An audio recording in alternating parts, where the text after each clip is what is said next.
thank you because you were actually one of the first people that reached out to me after I first opted out. So I appreciate you lending your support, right away. Yeah, no problem. Thanks for having me on. It's good to chat. Okay, so thank you. So I just want to start out with it's not very often that Americans are playing overseas. So how did the deal with Manchester City acquiring you come about? Yeah, it was a long time coming. It probably took about 4 to 5 months. But yeah, my agent got it done, and I was with the Columbus Crew at the time. And then Greg Berhalter, the coach, he helped to get it through as well. So it was, I mean, when they first came to me and my agent came to me and said that, yeah, Manchester City's looking at me, and they're interested, I was blown away, because I grew up watching them, watching the Premier League, always wanted to play over here. So it was a dream come true, and for it to actually develop and happen. And now that I'm here, it's awesome. Yeah, I can imagine. And what was that like? Okay, because I played overseas for 10 years. So there's such dramatic differences just living in America, just the normal like a dryer. I know you guys probably have nice places, but overseas a lot of times I was just washing the clothes, hanging them on the heaters. Like, Oh, what has your been like from the US moving to the UK? yeah, I mean, the UK is pretty similar to the US in a lot of ways. It's obviously different. Like you said, Europe uh, is different. US is very much more modern, and we're a little bit extra over in the States. Where you But no, I mean, it's cool. It's cool just to be over here and be young and be able to check out a different culture and meet different people that I normally wouldn't be able to meet, and play with these players that I have just been watching for years and years. So I'm enjoying it, and it's obviously it's not easy to be away from friends and family and what you're used to and home and all that, but it definitely is worth it. Definitely. And so we've seen it a lot, in the news and even most recently to some games happening with racism in soccer. Have you experienced anything in the UK or been a part of any of the games where you took a stance? I've never been a part of a game where there was racism by fans or um, another player or referees or coaches or anything. But I mean, I have been subjected to comments and direct messages via social media, and that's really all that I've gotten. And before that, I mean, growing up, I was pretty privileged. I didn't have to deal with any really racism that I knew of, or what's going on over in the States, police brutality and that stuff. Oh, I like that. Then. That's good. I'm glad that you haven't. And so I want to Yeah. shift to playing in the Champions League because that's a big deal. And what was it like? Like, do you remember on your debut? Like, what was that like? You got the dub. So what? Just newcomer coming in. What was the feel? I mean, obviously there's nerves, but I mean, at the same time, it was nice because we were already through. The game really was just about all about professionalism and playing at home, getting the win, making sure we yeah, got the maximum points out of that group. Um, Obviously, it was amazing to debut Champions League, play again for Manchester City, play at home in the Etihad, play with those guys. That was great. Obviously, it would have been a lot more. It would have been a lot louder, a little bit more passion if there were fans there.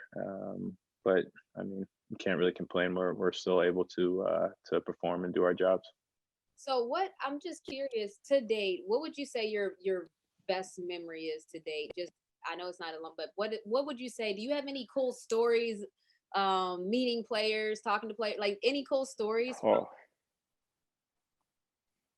Oh, throughout my whole life, I would just or say just since being over here. yeah, I was gonna say since being over there, but if you have a cool story just in No, general, I would love to hear it. Podcasts are stories, so I storytelling. mean, it's since being over here. I mean, it's obviously this year and with COVID and everything, it's just been so different.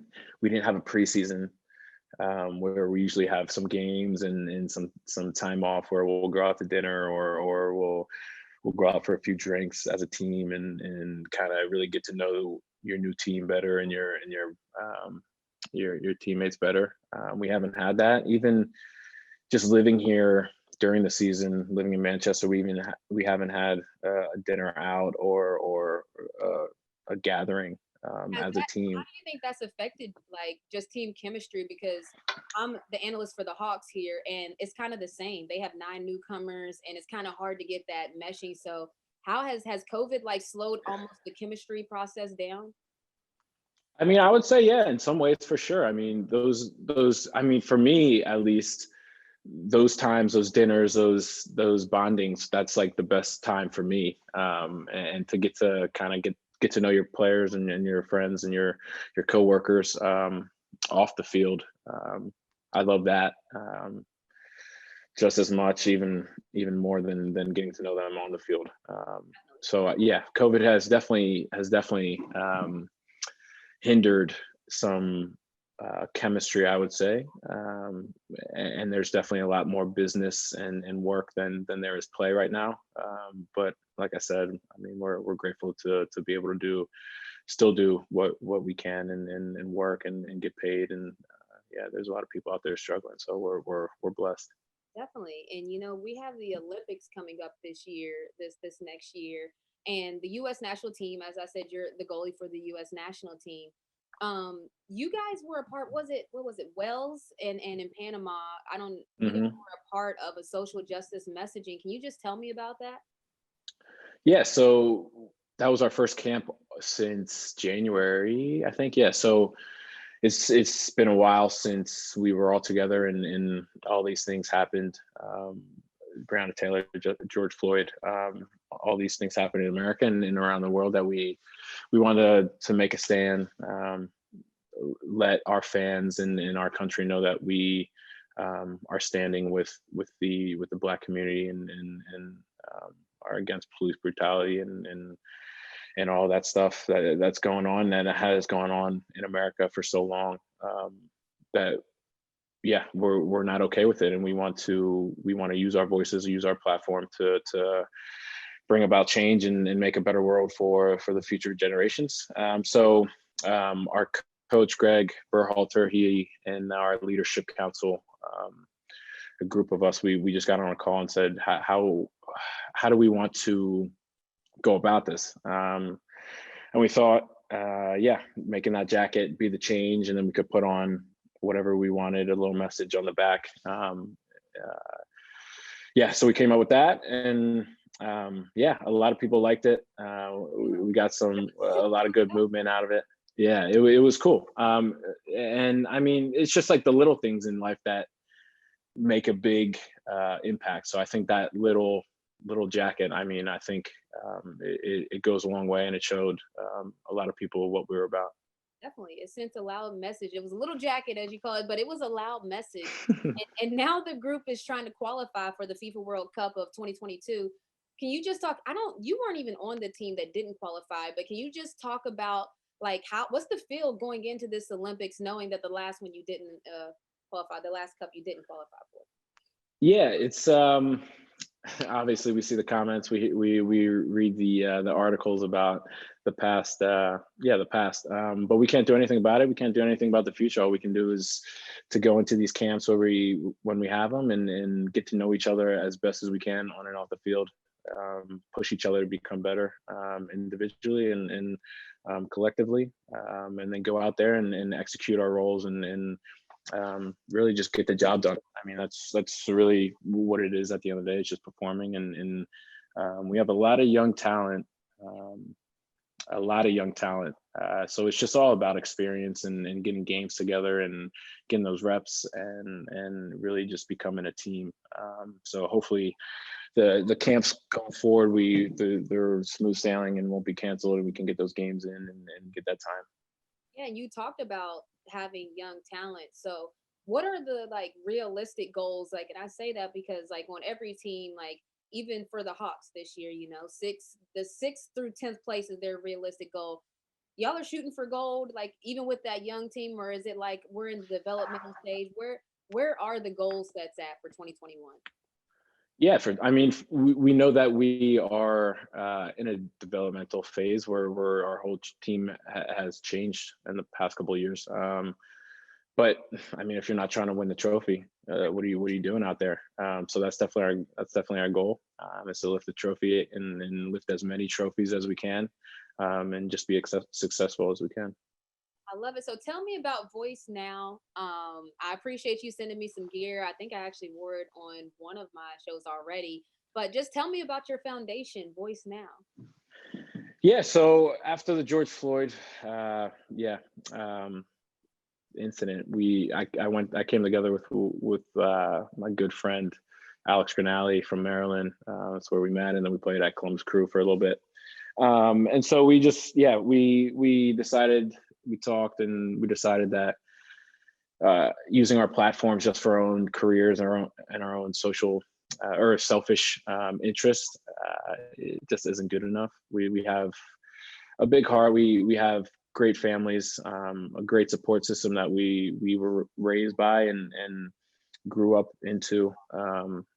So we wanted to give back and help support the people who need a helping hand. And so we decided to call it Voice Now, so we can use our voice. Each and every one of us has a voice, no matter how big or how small your platform is. Your opinion matters, and we want to use our voices. We want to use the platforms that we work hard for, to bring about change. And I personally, I know you have as well. As athletes, you meet a lot of people, a lot of different people, and teams are all about diversity and coming together as one and going for one goal. So I want to bring those connections and kind of become a team, and fight for change and making the world a better place. I love it. It's a global community of athletes and fans fighting for equality and justice, just so people understand. I was happy to rock the gear. So you're over there in the UK. We're all experiencing, the show is called Remotely Renee, because we're all experiencing trying to connect while being remote. How are you doing that? Like, how are you connecting while being remote? Yeah, I mean, it's just a lot of texting, a lot of FaceTimes, a lot of Zoom calls. I mean, but this is kind of, besides people, my family or my friends, coming over to visit like they normally would. This is usually what I would be doing anyway, is FaceTiming, text messaging, and all that stuff. So besides I'm definitely missing the social trips, the social visits. But other than that, it's pretty much the same for me. So how often did family usually come to visit you pre-COVID? And I know they can't come now, but how often did you have family just coming over? I could imagine that everybody wants to come to the UK to take a visit. So I was in Germany last season. So it's my first year in UK. So they were over. My sister was over there living with me for the year, which was great to have her over there. And then they came over. Did my mom? Trying to think. I know that they definitely came over for Thanksgiving, and they might have gotten over before that one more time. And then we had plans for them to come back in the spring, to see a couple games, but COVID really took over, so I canceled everything. Listen, Zach, I love your messaging Voice Now, first of all. So I already wanted to talk Thank to you, you. but you're awesome Thank goalie, you. US national team goalie, Manchester City, all the things that you deserve. You're that caliber of athlete. So Zach, thank you for connecting with me on Remotely Renee. Thanks for having me, Renee. Appreciate it.